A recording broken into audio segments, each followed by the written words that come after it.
جملہ الفاظ کے ایسے مسلسل مجموعے کو جملہ کہتے ہیں جس سے سننے والا بات کو پوری طرح سمجھ لے اور اس کا مفہوم حاصل کر لے، چاہے بات تقریر میں ہو یا تحریر میں۔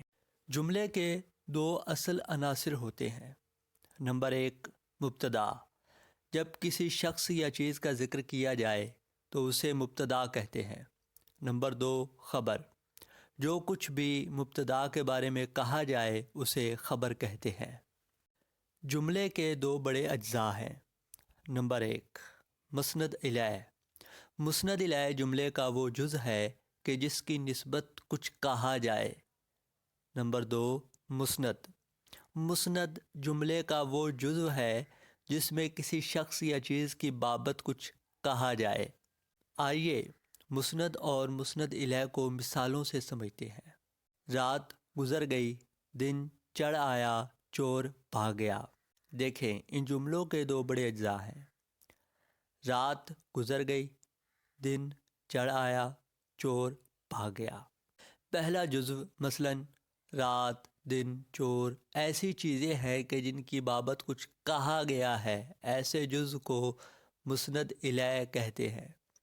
نمبر 2 کے جزو مثلاً گزر گئی، چڑھ آیا، بھاگ گیا ایسے الفاظ ہیں جن میں مسند الیہ کے بارے میں کچھ کہا گیا ہے، ایسے جزو کو مسند کہتے ہیں۔ جملے کی اقسام ترکیب یا ہیئت یا صورت کے لحاظ سے۔ ترکیب یا صورت کے لحاظ سے جملے کی دو قسمیں ہیں۔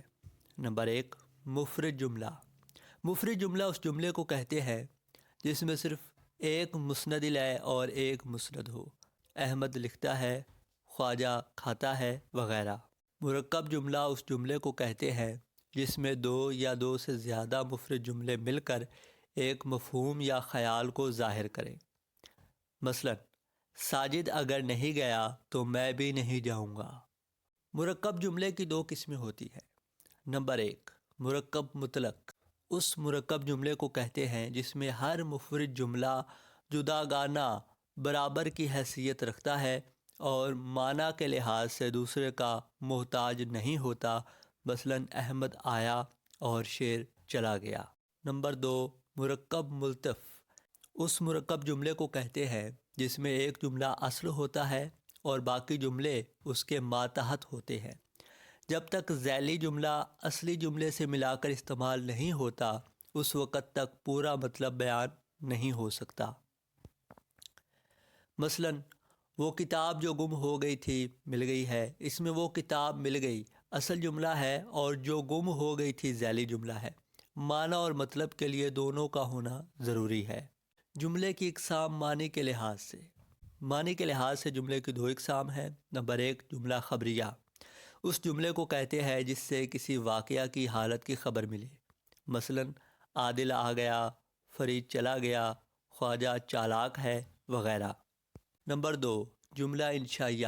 اس جملے کو کہتے ہیں جو کسی حکم یا استفہام یا انبساط یا تعجب یا تنبیہ اور دعا وغیرہ جیسے جذبات کو ظاہر کرے۔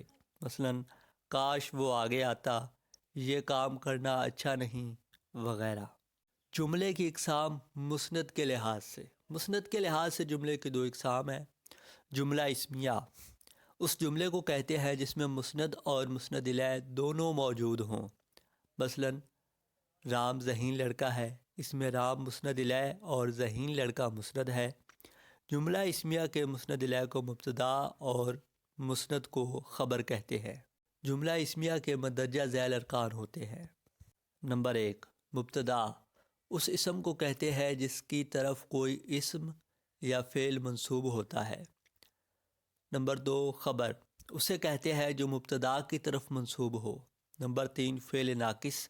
وہ فعل ہے جس سے بات پوری نہ ہو۔ نمبر 4، مسند اور مسند الیہ کی توسیع یا متعلقات خبر و مبتدا۔ مثلا چاند روشن ہے، اس جملے میں چاند مبتدا، روشن خبر اور ہے فعل ناقص ہے۔ جملہ فعلیہ۔ اس جملے کو کہتے ہیں جس میں مسند الیہ اسم یا فاعل اور مسند فعل ہو۔ مثلا احمد نے کھانا کھایا، اس میں احمد فاعل یا اسم، کھانا مفعول اور کھایا فعل ہے۔ جملہ فعلیہ کے ارکان: نمبر 1، فاعل، وہ اسم جس کی ذات پر فعل واقع ہو، کام کرنے والا۔ نمبر 2، مفعول، وہ اسم جس پر فاعل کا فعل واقع ہو، جس پر کام ہو رہا ہو۔ نمبر 3، فعل، وہ کام جو فاعل سے صادر ہو۔ نمبر 4، فعل تام، وہ فعل جس سے جملے کی تکمیل ہو۔ نمبر 5، مفعول اور فعل کی توسیع یا متعلقات فعل۔ آپ یہ جانتے ہیں کہ جس کے بارے میں ذکر کیا جائے اسے مسند الیہ، اور جو کچھ ذکر کیا جائے اسے مسند کہتے ہیں۔